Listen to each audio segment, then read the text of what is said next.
Bonjour et bienvenue sur notre chaîne intitulée Un jour, un verset, un message. Vous aimez la parole de Dieu? Vous appréciez notre travail? Merci de vous abonner afin de soutenir notre page. Merci d'encourager notre travail de sorte qu'il puisse bénir une multitude de personnes. Que Dieu vous bénisse. Notre passage de ce jour est tiré du livre d'Ésaïe chapitre 41, le verset 10. La Bible nous dit « N'aie pas peur, car je suis moi-même avec toi. Ne promène pas des regards inquiets, car je suis ton Dieu. Je te fortifie, je viens à ton secours, je te soutiens de ma main droite, la main de la justice. » Dans notre passage d'aujourd'hui, notre Dieu nous donne l'ordre de ne pas avoir peur parce qu'il est avec nous. Il nous dit que nous ne devons pas nous inquiéter, que nous ne devons pas promener des regards inquiets parce qu'il viendra à notre secours, il nous soutiendra de sa main puissante. Nous allons à travers le texte d'aujourd'hui comprendre pourquoi nous ne devons pas nous inquiéter. Nous allons comprendre comment notre Dieu nous soutient au quotidien. Nous sommes aujourd'hui dans le livre d'Ésaïe. Le livre d'Ésaïe a été écrit par Ésaïe lui-même. Ésaïe, dont le nom signifie « Le Seigneur est salut ». Et cette idée se reflète dans les écrits d'Ésaïe. Il a exercé son ministère de prophète à Jérusalem pendant une 40aine d'années. Pendant le règne d'Osias, les règnes de Jotham, du roi Akaz, du roi Ézéchias et du roi Manassé, du royaume de Juda, au sud. Ésaïe était marié et il avait au moins 2 fils. Et selon la tradition, il fut scié en 2 sous le règne du roi Manassé. Le livre d'Ésaïe est un livre qui a été écrit pendant son ministère. En effet, le ministère d'Ésaïe s'est concentré sur Jérusalem et c'est l'endroit le plus vraisemblable de l'origine de son livre. Ésaïe est le prophète qui est le plus cité. Parmi tous, il est cité plus fréquemment par Jésus, par Paul, par Pierre et par Jean. Dans l'Apocalypse, il est cité plus que n'importe quel autre prophète de l'Ancien Testament. Et les prophéties d'Ésaïe ont souvent des significations et des accomplissements multiples. L'une d'elles semble concerner les contemporains d'Ésaïe ou la situation existant à la génération suivante. Une autre de ces prophéties, souvent symboliques, semble, elle, faire allusion aux événements du Midi du temps, quand Jérusalem fut détruite et que ses habitants furent dispersés après la crucifixion du Fils de Dieu. Une autre de ces prophéties, encore, ou un autre accomplissement de la même prophétie semble s'appliquer aux événements qui accompagneront la seconde venue du Sauveur. Le fait qu'un grand nombre de ces prophéties aient de multiples significations souligne combien il est important de rechercher la révélation du Saint-Esprit pour nous aider à interpréter les prophéties du prophète Ésaïe. Ésaïe part du principe que le lecteur connaît la géographie d'Israël et les régions environnantes, ainsi que la poésie hébraïque. Et le livre d'Ésaïe a été écrit à une époque de grande méchanceté et d'apostasie. Et il traite des événements contemporains de ce prophète ainsi que des événements ultérieurs. Et la partie la plus importante de ce livre est peut-être le témoignage d'Ésaïe que Jésus est le Christ. Ce témoignage qui nous dit que Jésus est le Christ, le Saint d'Israël, le Messie qui a été promis. Lorsque nous étudions le livre d'Ésaïe, ce livre nous permet d'affermir le témoignage que nous avons de notre Sauveur. Et ce livre nous enseigne à écouter l'Esprit Saint, quand nous rencontrons en fait les symboles dans ses écrits.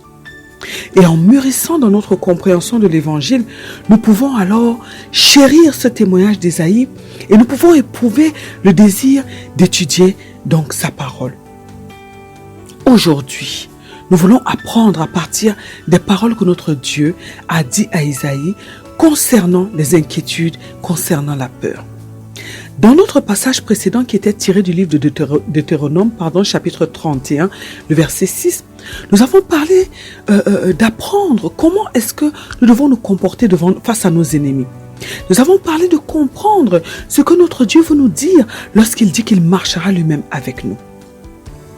Et dans ce passage, Moïse venait d'apprendre donc par l'Éternel qu'il n'allait pas traverser le Jourdain, qu'il n'allait donc pas voir la terre promise. Et il était donc en train d'expliquer au peuple d'Israël, il était en train de les informer de cette décision de Dieu et il était donc en train de les rassurer. Il leur disait de prendre courage, de se fortifier, de ne pas craindre parce que l'Éternel sera avec eux et qu'il détruira les nations qui seront devant eux, que l'Éternel leur livrera ces nations à eux, le peuple d'Israël. Et nous avons donc expliqué quel pouvait être le ressenti de ce peuple qui va se retrouver sans son leader. Et que lorsque nous nous retrouvons dans des situations semblables, ça peut créer en nous de l'angoisse, ça peut créer en nous de la peur, beaucoup d'inquiétude, ça peut créer des questions. Et nous avons donc dit que ce genre de situation que nous devons qu'est-ce que nous devons faire en fait face à ce genre de situation? Nous avons donc dit qu'il vaut mieux chercher en Dieu notre refuge. Et nous avons pris le psaume 118 verset 8 et le livre de Jérémie chapitre 17 verset 5 qui nous expliquait où Dieu dit de ne pas s'appuyer sur les hommes, mais que l'homme même qui se confie en un autre homme est un homme qui est maudit. Que nous devons absolument trouver en Dieu notre refuge. Et nous avons donc dit que lorsque nous avons l'habitude de nous appuyer sur notre Dieu, en fait, quelles que soient les circonstances de notre vie que nous traversons, nous n'allons pas avoir peur, nous ne serons pas déstabilisés devant les situations, devant les changements qui peuvent survenir dans notre vie. Et nous avons dit que le problème avec l'homme, le problème avec les enfants de Dieu, c'est le fait que plusieurs d'entre nous, nous n'avons pas compris que nous vivons désormais pour Dieu et que nous dépendons donc complètement de Dieu et que nous ne devons pas, lorsqu'il y a le moindre problème, nous tourner vers les hommes. Or, c'est ce que nous avons tendance à faire. Dès que nous avons une situation qui se présente, tout de suite, nous nous tournons vers notre prochain pour nous confier, pour demander des conseils, pour chercher, pour demander de l'aide. Et nous avons dit que si Dieu nous donne des personnes afin qu'elles nous accompagnent sur le chemin de notre destinée, il n'est pas en train de nous dire que nous devons nous appuyer, nous devons compter sur ces personnes. Non. Le Seigneur nous dit que nous devons toujours lui faire confiance à lui, nous appuyer sur lui. Et il nous dit, comme il a dit à Josué, que nous devons prendre courage, nous devons nous fortifier. Et nous avons expliqué que si Moïse lui-même a dit au peuple d'Israël de prendre courage, de se fortifier, et si Dieu a dit ces paroles à Josué, c'est parce que Moïse savait que le peuple n'avait pas encore acquis la maturité nécessaire pour compter uniquement sur son Dieu. Il savait que ce peuple serait déstabilisé par son départ. Or, qu'est-ce que Dieu veut? Dieu veut que nous puissions compter sur lui et sur lui seul. Peu importe les personnes qui sont autour de nous, nous devons compter, nous appuyer uniquement sur notre Dieu. Et nous avons expliqué que c'est très important parce que Dieu sait que l'homme est faillible. Dieu sait que l'homme, même lorsqu'il fait une promesse, il peut changer la minute d'après. Et Dieu est le seul qui est fidèle. Dieu est le seul en qui nous pouvons véritablement avoir l'assurance qu'il ne nous trahira jamais, qu'il ne va jamais nous abandonner. Et que si nous nous rendons compte que nous ne sommes pas encore dépendants de Dieu, que nous ne comptons pas encore complètement sur notre Dieu, nous devons commencer à le faire. Parce que nous devons uniquement compter sur notre Dieu. Nous avons dit que nous devons, dans un premier temps, prendre conscience dans notre cœur que nous appartenons à Dieu et que nous devons dépendre uniquement de notre Dieu pour nos besoins et pour tout ce qui nous concerne. Et nous avons dit que lorsque nous avons un manque dans notre vie, nous devons aller vers Dieu dans la prière afin de lui soumettre nos soucis, afin de lui parler de ce qui nous manque. Et que Dieu va envoyer quelqu'un, Dieu va envoyer de l'aide, Dieu va nous donner les idées qu'il faut, Dieu va nous donner la sagesse qu'il faut afin que nous puissions donc trouver la solution et que nous soyons apaisés. Mais en aucun cas nous devons nous tourner vers les hommes, sous peine d'être déçus, parce que les hommes sont faillibles. Et Dieu fait donc cela pour nous éviter des souffrances, parce qu'il ne veut pas que nous ayons des blessures de l'âme. Alors, lorsque nous sommes dans ce type de situation où il y a un changement brusque dans notre vie, nous devons nous ne devons pas céder à l'angoisse ni aux inquiétudes, mais nous devons bâtir, nous devons nous appuyer sur la relation solide que nous avons avec notre Dieu. Mais c'est une relation que nous devons absolument bâtir. Oui. Et c'est très important parce que Dieu ne fait rien en fait sans le révéler à ses prophètes, sans le révéler à ses serviteurs. Nous avons vu qu'avant que Sodome et Gomorrhe ne soient détruits, Dieu a parlé à Abraham. Dieu ne fait rien sans prévenir ceux qui lui sont chers. Et lorsque nous avons une relation solide avec lui, il va toujours nous informer avant que quelque chose n'arrive. Il va toujours nous préparer avant que quelque chose n'arrive. Il nous aidera de sorte que nous ne puissions pas être tout le temps dans la distraction, mais que nous soyons des enfants éveillés, des enfants qui comprennent son langage et des enfants que lui-même peut diriger pour notre bien. Et nous avons dit que lorsque nous comptons uniquement sur notre Dieu, nous avons tendance à nous approcher de lui dès que nous avons le moindre problème. Et ça permet à Dieu de nous venir en aide en retour. C'est-à-dire que Dieu attend que nous puissions dans un premier temps aller vers lui. Et lorsque nous allons vers lui, nous allons tisser la relation avec lui. Il va se donner à nous en retour. Et nous allons ensemble bâtir une relation profonde. Mais si nous nous tournons vers les hommes, nous sommes en train de désobéir à Dieu. Et Dieu, à ce moment-là, nous sommes en train de pousser Dieu à s'éloigner de nous.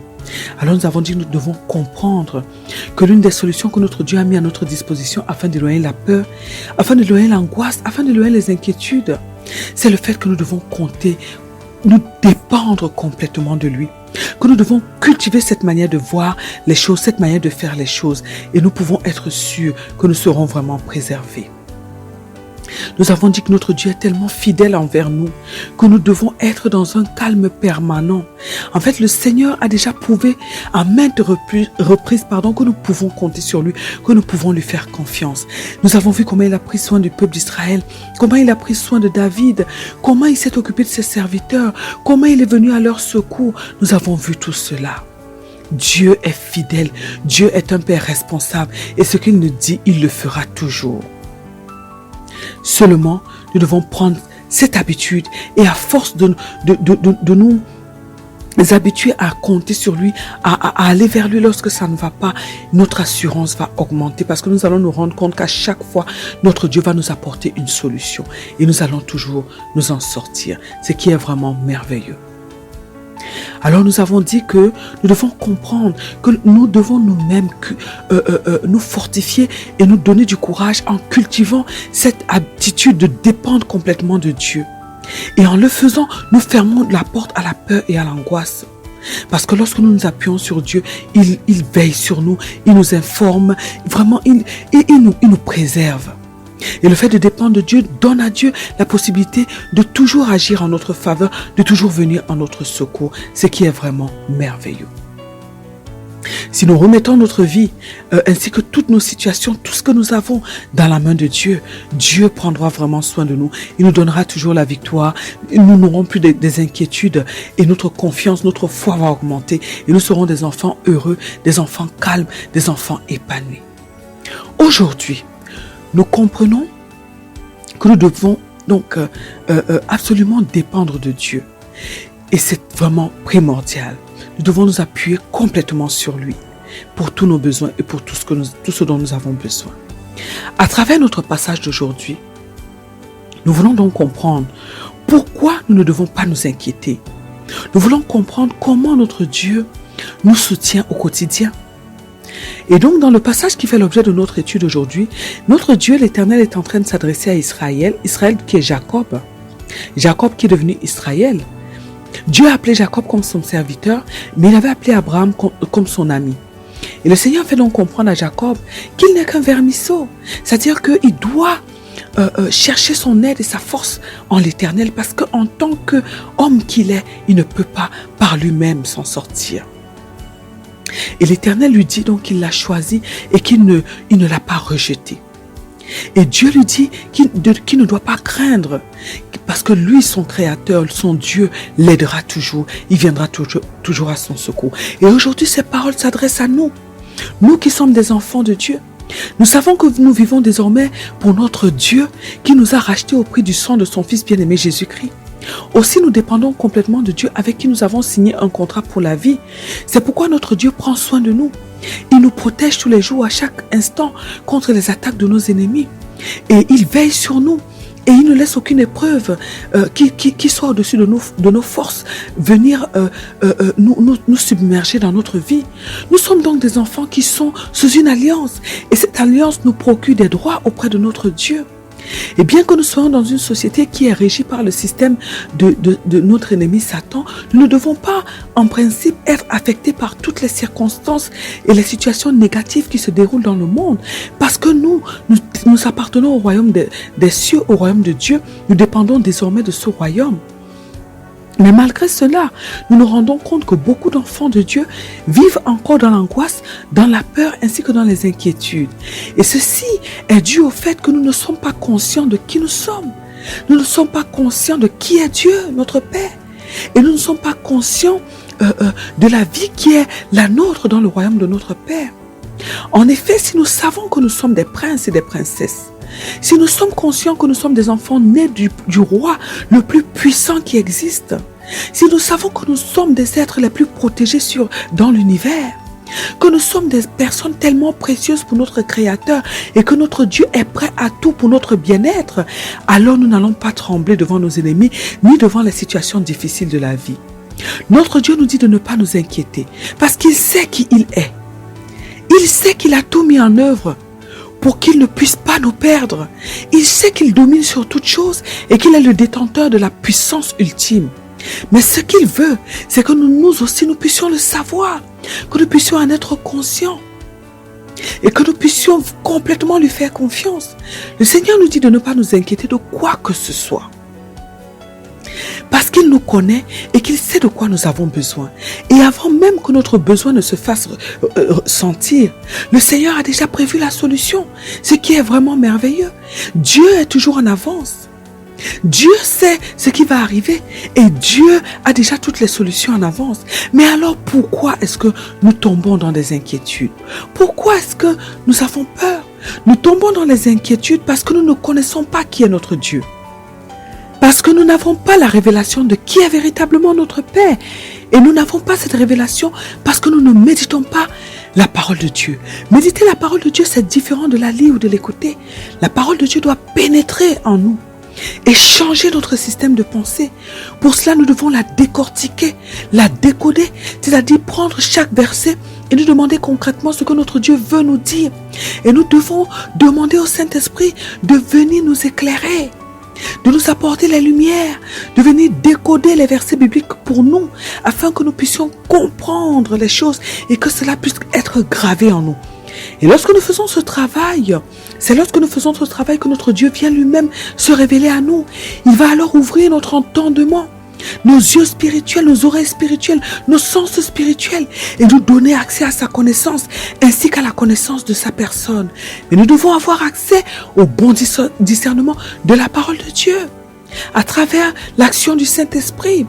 Parfois, certaines nourritures spirituelles que nous mangeons nous empêchent de voir Dieu tel qu'il est. Beaucoup d'entre les enfants de Dieu ont une vision erronée de Dieu, tout simplement à cause de la nourriture avec laquelle ils sont nourris. Dieu est un Père merveilleux, avec le cœur le plus beau, le meilleur cœur qui existe dans l'univers. Dieu est amour et tout en lui est bonté. Il ne nous pense que du bien et il ne nous veut que du bien.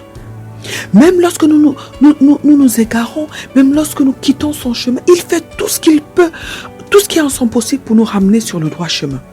Dieu a tracé pour chacun d'entre nous un chemin merveilleux pour notre épanouissement, mais il n'a jamais dit que ce sera facile. Il nous demande juste de lui obéir et nous verrons que nous serons heureux. Donc pour éviter les inquiétudes, nous devons tout faire pour connaître véritablement Dieu. Nous devons tout faire pour permettre à Dieu de se révéler à nous. Si notre Dieu nous dit que nous ne devons pas avoir peur, ni nous inquiéter, nous devons tout faire pour croire à cela. Parce que notre Dieu n'est pas un homme pour mentir, ni le fils de l'homme pour se repentir. Tout le problème est à notre niveau en fait. La faille est de notre côté. C'est pourquoi nous devons absolument grandir dans notre foi. Face à la foi ferme, la peur n'a plus de force. Face à la joie surnaturelle de Dieu, la peur et les inquiétudes disparaissent. Face à la paix surnaturelle de Dieu, la peur disparaît. Alors Dieu nous a tout dit. Il nous a tout donné. Mais c'est à nous de fournir les efforts nécessaires pour asseoir ces choses dans notre vie. Le Seigneur nous dit de ne pas promener des regards inquiets. Pourquoi est-ce que nous promenons des regards inquiets? Nous promenons des regards inquiets parce que nous ne nous sentons pas en sécurité, parce que nous ne croyons pas à ce que notre Dieu nous dit. Nous préférons croire à ce que le diable nous souffle dans nos pensées. Nous sommes faibles face à ce que le diable nous dit. Nous devons donc être en mesure dans un premier temps d'identifier les paroles du diable et nous devons nous opposer à ces paroles et nous devons les remplacer par la parole puissante de Dieu. Et même si ça paraît difficile, nous devons absolument croire de toutes nos forces à ce que notre Dieu nous a dit. De plus, lorsque nous décidons de croire aux paroles du diable, nous sommes en fait en train de montrer à Dieu que nous pensons en fait qu'il est incapable de nous venir en aide. Nous sommes en train de dire à Dieu que le diable est plus puissant que lui. Nous comprenons alors l'importance pour nous de croire en notre Dieu. Nous comprenons que nous n'avons pas le choix.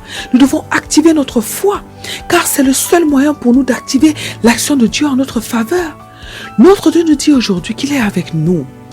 Il nous dit que nous ne devons pas nous inquiéter, mais nous devons lui faire confiance. Parce que lorsque nous lui faisons confiance, il peut alors nous fortifier. En effet, lorsque nous avons confiance en la parole de Dieu et que nous sommes dans des difficultés, notre Dieu envoie son ange nous fortifier. Il envoie son ange nous donner du courage. Ainsi, nous pouvons dominer sur nos inquiétudes. Ainsi, nous pouvons dominer sur nos peurs. De même, notre Dieu nous souffle des idées, des révélations qui nous rassurent, qui nous montrent que Dieu est avec nous. Notre Dieu est fidèle et il ne manque jamais à sa parole. Il veut que nous puissions croire en lui, quelles que soient les circonstances. Il veut que nous puissions rejeter les pensées négatives, les pensées destructrices, et que nous puissions les remplacer par sa pensée à lui, la pensée divine qui nous bénit. Il veut que nous puissions croire qu'il est partout avec nous, que nous en soyons conscients à chaque instant, à chaque moment de notre vie. Alors, mes bien-aimés, dans le Seigneur Jésus-Christ, décidons aujourd'hui de nous abandonner à Dieu. Décidons aujourd'hui de nous laisser complètement à Dieu. Décidons de lutter contre ces pensées qui nous induisent en erreur et qui créent en nous des inquiétudes, qui créent en nous de la peur. Et nous verrons que notre Dieu viendra toujours à notre secours parce que nous aurons cru en lui. C'est très très important. Prions aujourd'hui afin que Dieu nous donne la capacité de prendre conscience de ces pensées négatives, de ces pensées destructrices qui nous infusent la peur et l'inquiétude et que nous puissions les remplacer par des pensées saines qui viennent de notre Dieu, qui viennent de la parole de notre Dieu. Prions afin que Dieu nous accorde la grâce de croire en ses paroles, quelles que soient les circonstances que nous traversons. Prions afin que Dieu nous accorde le don de la foi, qu'il nous accorde sa joie surnaturelle, ainsi que sa paix surnaturelle pour repousser la peur et les inquiétudes au nom puissant de notre Seigneur Jésus-Christ. Amen. Que Dieu bénisse votre journée, que Dieu vous bénisse éternellement et à très bientôt sur notre chaîne. Un jour, un verset, un message.